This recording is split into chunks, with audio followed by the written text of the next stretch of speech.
Before diving into this incredible story, consider subscribing to the channel and hitting the bell.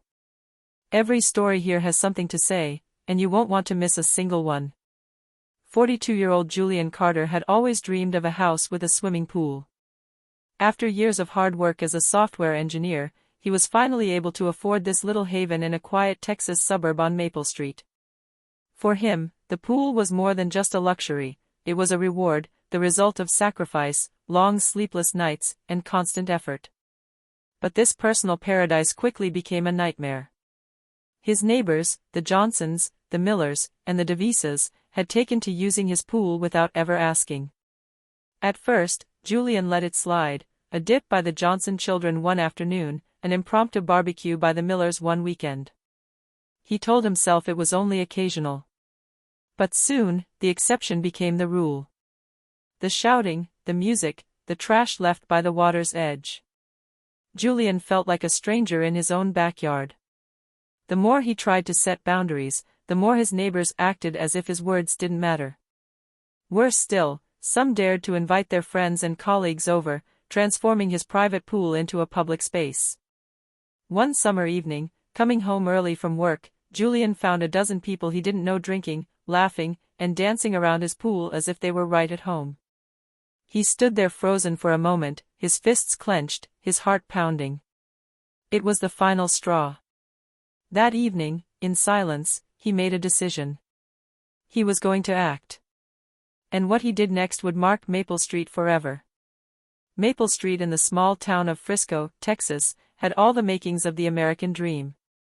Bright-colored houses, manicured lawns, matching mailboxes, and above all, that everyone knows everyone feeling.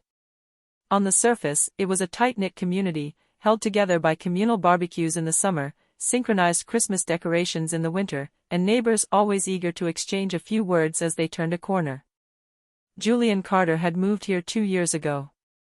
Single, with no children, he loved the tranquility this suburban corner offered. His house, more modern than the others, stood out for its large turquoise pool in the back garden, visible from the street thanks to a wrought iron fence that hid nothing. He was proud of this pool, it was his oasis, his sanctuary. Across the hall lived the Johnsons, a large family with 3 boisterous children, Tyler, 12, always dribbling a basketball, Megan, 10, a real bundle of energy, and little Dylan, 6, who followed his older children everywhere. Their parents, Rick and Amanda Johnson, were friendly on the surface, but had a slightly intrusive side. On the left, the Millers, Tom and Stephanie, in their 40s, always surrounded by friends, a couple known for throwing parties that lasted late into the night. And on the right, the DeVises, George and Linda, an older couple, but whose grandchildren often stayed over on weekends. Julian noticed something very quickly. His pool seemed to attract attention. Every time he walked the dog, every time he played ball in the street, the children slowed down to observe the blue water sparkling in the sun. The adults weren't indifferent either, a compliment here, an admiring remark there. At first, Julian felt flattered. After all, wasn't it normal for people to notice what he was proud of? But he didn't yet know that this admiration would soon turn into abuse. Because on Maple Street, some families didn't see this pool as Julian Carter's private property. No. They were already beginning to imagine it as an extension of the neighborhood. The first incident took place on a scorching Saturday afternoon in June. Julian was working at his desk when he heard splashing from the backyard. Intrigued, he glanced out the window and froze. Tyler, Megan, and Dylan Johnson were already swimming in his pool, laughing out loud as if they were at a water park. Julian put on his sandals and went out. "Hi kids, where are your parents?" he asked, surprised but still calm. Megan replied innocently, taking a dive. "Mom said we could come." A few minutes later, Amanda Johnson appeared through the fence, a wide smile on her face and a bottle of lemonade in her hand. "Oh Julian, I hope you don't mind. The kids couldn't stand it in this heat. And your pool is so perfect." Julian hesitated. He'd never agreed, but he didn't want to come across as the grumpy neighbor right from the start. So he forced a smile and replied, "Okay, but just for today." He didn't yet know that he had just opened the door to much worse. The following week, another incident occurred. Coming home from work, Julian saw Tom and Stephanie Miller sitting on his deck chairs, sunglasses and cocktails in hand. The radio on the pool deck was playing country music. "Julian, Lanka Tom and Levant son Ver, you should join us, man." Julian resta interdit. You entered my garden without warning me?" Stephanie shrugged, looking perfectly relaxed. "You work so hard, it would be a shame to leave such a beautiful pool unused. We take care of it, you know." Julian clenched his jaw, but once again he gave in. He told himself it wouldn't happen again. But it was the beginning of a habit. Soon, every family on Maple Street began to consider the pool a collective good. The DeVisas brought their grandchildren on Sundays. The Johnsons would hang out there after school. The Millers even organized improvised drinks receptions. Julian, for his part, saw his haven of peace transforming into a municipal park. And the more he tried to put up barriers, the more his neighbors seemed to cross them naturally, as if his house were now one of theirs. He didn't know it yet, but the patience he thought he had would soon reach its limit. Julian had had enough. His once peaceful evenings had become a constant commotion. The laughter, the shouting, the music that echoed late into the night. He had tried to ignore it, to be tolerant, but every time he gave in, his neighbors pushed even further. One Monday evening, he decided to set the record straight. He invited the Johnsons, the Millers, and the DeVisas into his living room. They sat down with an almost amused air, as if it were just another neighborhood gathering. Julian took a deep breath before speaking. "Listen, I want to clarify something important. The pool I built it with my savings, and I can't accept that everyone uses it as if it belongs to the neighborhood." Amanda Johnson exchanged a look with her husband, then replied with a small, forced smile. "Julian, come on, they're kids. You know how hard it is to keep them busy in the summer. They love your pool, and you're single, you don't use it that much, do you?" Julian frowned. "That's not the point. Just because I live alone doesn't make my property public." Stephanie Miller, leaning on the couch, spoke in turn. "Honestly, Julian, you could be a little more sociable. We're just trying to enjoy ourselves together. We thought you'd enjoy the company." He felt anger rise in his throat. "Pleasure? When I come home from work and find strangers in my yard? When I have to pick up beer cans and clean up soaked towels?" George Davis, who had been silent until then, raised his hand to calm the spirits. "Julian, don't take this so badly. We thought you were okay with it. After all, you never really stopped us." Julian clenched his fists. He realized his mistake, his kindness had been interpreted as permission. "Well, I'm stopping you right now. From now on, no one is using my pool. Is that clear?" A heavy silence fell. Faces changed. Amanda Johnson shrugged, almost disdainfully. "If you say so, but don't be surprised if the neighborhood starts seeing you as a killjoy." Julian froze, shocked by the audacity of his remark. He had just stated a clear boundary, but instead of respect, he had received only contempt. That evening, alone in his living room, he realized he had lost something, the respect of his neighbors. And he had a feeling they weren't going to obey his request. He was rarely wrong. That Friday evening, Julian finished his day earlier than planned. The sun was setting, leaving behind a pink and gold sky, and he was looking forward to relaxing in his garden, alone, finally in peace. He had promised himself a nighttime swim, a glass of whiskey in hand, lulled by the silence. But as he turned the corner onto Maple Street, he could already hear the noise. Loud music, with bass that made the windows of his car vibrate. His heart sank. When he parked his car in front of his house, he was petrified. His garden resembled a scene from a funfair. Fairy lights hung from the fence, picnic tables had been set up around the pool, and about 20 people, including several faces he had never seen before, were dancing, laughing, and drinking. Some were already swimming, others were grilling meat on an improvised barbecue. The Millers were at the center of the party, glasses raised.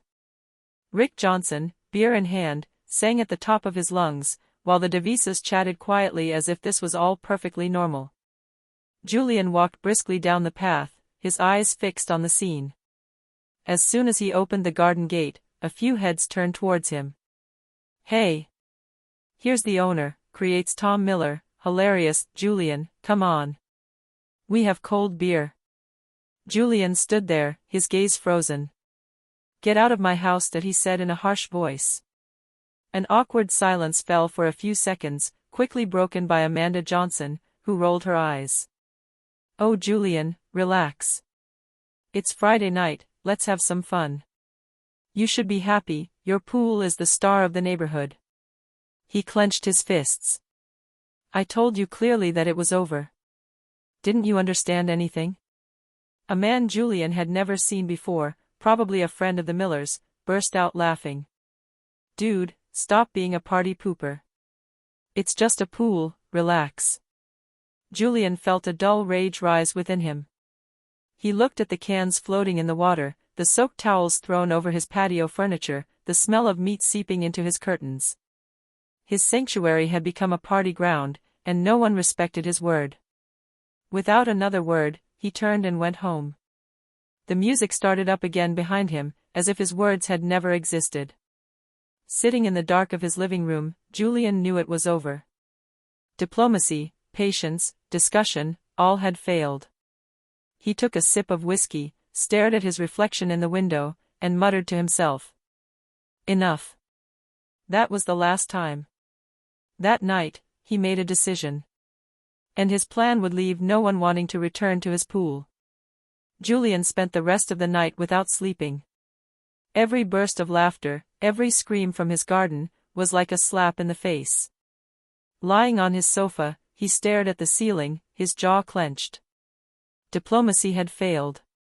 His neighbors understood only one thing: abuse. In the early hours of the morning, when silence finally returned and the last guests left his garden, leaving behind empty bottles and rubbish, Julian went out to inspect the damage. The sight wrenched his heart. Beer cans were floating in the pool, plastic plates littered the grass, and his garden furniture bore grease stains. It looked like a disaster area after a carnival. He stood there, motionless, his gaze frozen. This was the breaking point. Julian Carter wasn't just an engineer. He was a strategist. His entire career had been based on his ability to solve complex problems, to think where others saw only chaos. This problem was no different. All he had to do was find the right solution. He spent the weekend locked inside, notebook in hand, scribbling down ideas. At first, they were simple, almost childish: install cameras, put a stronger lock on the fence, call the police. But with each line drawn, he immediately crossed them out. His neighbors would always find a way around these barriers, or worse, they would ridicule him even more. No. What was needed was a plan that would make a lasting impression, that would make it clear once and for all that his pool was not a public place. An unforgettable plan, one that would transform Maple Street into a people's court, where he alone would have the final say.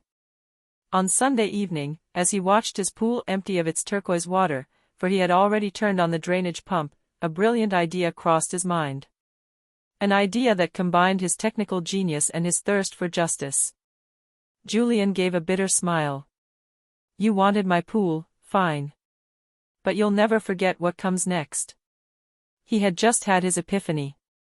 And the Maple Street neighborhood would soon discover what Julian Carter was truly capable of. On Monday morning, Julian left home earlier than usual. But instead of heading straight to his engineering office in Dallas, he made several stops. His trunk filled with strange objects: panels, electrical cables, waterproof LED lights, and even a giant custom-printed tarp he had ordered in a hurry over the weekend. For 3 consecutive evenings after work, he spent hours transforming his garden into a secret construction site. Intrigued neighbors watched him carry boxes, screw, measure, and sometimes dig. When Amanda Johnson tried to call out to him over the fence, he simply smiled mysteriously. Small personal project. In reality, what he was preparing was going to make an impression. Step 1. The empty pool. Julian's first radical decision had been to completely drain the pool. Where once the turquoise water had shone, there was now only a dry, empty pool. The bewildered neighbors whispered among themselves. "Has he gone crazy?" said Tom Miller. "Maybe he's renovating it," Amanda Johnson assumed. But Julian knew what he was doing. Step 2. Creative diversion. At the bottom of the pool, he installed a temporary wooden floor, slightly raised, covered with the printed tarpaulin. This represented a gigantic sign with these words in capital letters. Private pool, no neighbors, no guests, no excuses. And just below, a giant QR code that led to a YouTube video he had recorded, where he appeared facing the camera, calmly posing. "Dear Maple Street neighbors, welcome to my pool. If you're seeing this message, you've missed the point. This is private property. Your trespassing is a violation of my rights. If you come back, you'll find worse than this message. Sincerely, Julian Carter." Step 3. The light show. Around the pond, he had installed LEDs connected to a timer. Whenever someone tried to cross the fence after 8 p.m., a set of lights would come on, illuminating the garden in red and blue, like a miniature police station. All accompanied by a discreet loudspeaker playing a recorded message. "Attention! Private property. You are being filmed. The footage will be forwarded to the authorities." The following Friday evening, the moment he'd been waiting for arrived. The Millers, true to form, decided to throw another improvised party. Around 9 p.m., about 10 people climbed the fence. But this time, instead of a welcoming pool, they were greeted by harsh red and blue lighting, the repetitive audio message, and above all, the sight of the empty pool, covered by the giant tarpaulin. A stunned silence fell over the assembly. Then someone burst out laughing nervously. "This guy is completely crazy." But others weren't laughing. The YouTube video, scanned out of curiosity, left several neighbors pale. Julian had dared to confront them with their abuse, in black and white, in front of the entire neighborhood. The next morning, Maple Street was abuzz. Neighbors who had witnessed the scene the day before recounted the event with mixed emotions. Some were still laughing nervously, others remained silent, ashamed, unable to believe what they had seen. Tom Miller, visibly annoyed, knocked on Julian's door with a mixture of irritation and curiosity. "Listen, Julian, that was a bit extreme, wasn't it?" Julian, calm, simply replied. "Extreme? No. Just effective." Stephanie Miller shook her head, half amused, half disappointed. "I have to admit, it was impressive. You thought of everything." On the other side, the Johnsons, Amanda and Rick, had just realized they had crossed a line for too long. Tyler, the eldest, whispered, "We really overdid it, Dad." Rick lowered his head, unable to reply. Even the usually more discreet DeVisas found themselves at the center of conversation. Linda confessed to Julian as she passed him in the driveway. "Julian, I think we underestimated you. Sorry about our grandchildren." But the reaction wasn't limited to apologies. Soon, locals began talking among themselves about Julian's masterstroke. Younger relatives sent him messages. "We didn't think you could be so strategic. Respect for what you have done." Even those who hadn't been directly involved in the abuse were impressed. Maple Street had never seen anyone set boundaries with such clarity and creativity. However, Julian did not allow himself to be carried away by the sudden fame. For him, the message had to remain clear: his property was private and there was no question of trespassing. As the days passed, respect began to replace contempt. The neighbors became more discreet, avoiding the garden, and some even came to offer to help him clean up after the previous party, a gesture he accepted with a small smile. For Julian, what mattered most was the unspoken lesson: he hadn't just gotten his pool back, he'd restored order to his neighborhood. Maple Street had just learned that every property had its limits, and that Julian Carters were never to be trifled with. But Julian knew that everything could change again if the neighbors forgot their lesson too quickly. He had to be ready. A few weeks after the sight of the empty pool and the transformed pond, Julian felt it was time to put the matter to rest. The neighbors were now respecting the boundaries, but he wanted to make sure that no one would ever dare cross the line again. One Saturday morning, he formally invited the Johnsons, Millers, and DeVisas to come and talk. The families, intrigued and a little nervous, arrived cautiously. Julian sat them down in the living room, his calm but firm gaze fixed on each of them. "Thank you for coming," he began, placing his hands on the table. "That I know some of you were offended or surprised by what I did with the pool. But let me be clear, my goal was not to humiliate you, but to restore respect." Rick Johnson tried to answer, but Julian raised his hand. "Listen to me until the end. I have been patient, I have been tolerant, and you have abused that patience. That night, when my pool became a stage for your party, you crossed a line that can never be crossed again." Amanda lowered her head, unable to answer. Even Tom Miller looked embarrassed, and Stephanie couldn't help but smile ruefully. Julian continued. "I'm not trying to make enemies. I just want every neighbor to understand that my home is my private space. It's about respect and boundaries. Maple Street is a nice neighborhood because everyone respects each other. If you return to my property without permission, there will be no more messages or lights to warn you. You will be reported to the authorities." George Davis, usually the most reserved, nodded slowly.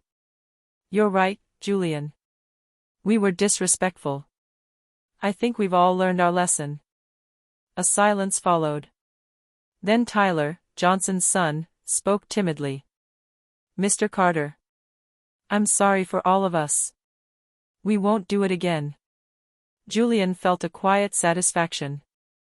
This moment was not only a victory over past abuses, but also a reconciliation based on mutual respect. Before the families left, Julian added, with a small smile, "Maple Street is a wonderful place, as long as you know where the boundaries are. Now you know where they are." The neighbors left the house, some still a little surprised by Julian's firmness, but all impressed by his intelligence and determination. For the first time in months, Julian was able to fully enjoy his pool, his garden and his peace and quiet, knowing that his patience had been rewarded with respect, not exploitation. A few days after the final confrontation, an unexpected event completely disrupted Maple Street. Julian had begun to settle back into his routine, work, quiet evenings by his pool, and relaxing in his garden. But that morning, an unusual visitor knocked on his door. A local reporter, Sarah Benson, held a notebook and a microphone. "Hello, Mr. Carter, I'm Sarah Benson with the Frisco newspaper. I heard about your neighbor incident, and I wanted to know more for our Neighborhood Heroes column." Julian smiled slightly. "Neighborhood hero? I'm just setting boundaries, nothing more." Sarah raised an eyebrow, intrigued. "Oh, it's been all over the neighborhood. Everyone's talking about your, shall we say, original way of handling the situation. The Millers, the Johnsons, they still can't believe it. Some even say you've spectacularly restored peace." Julian scratched his beard, amused. "Well, I guess sometimes you have to be creative to get respect."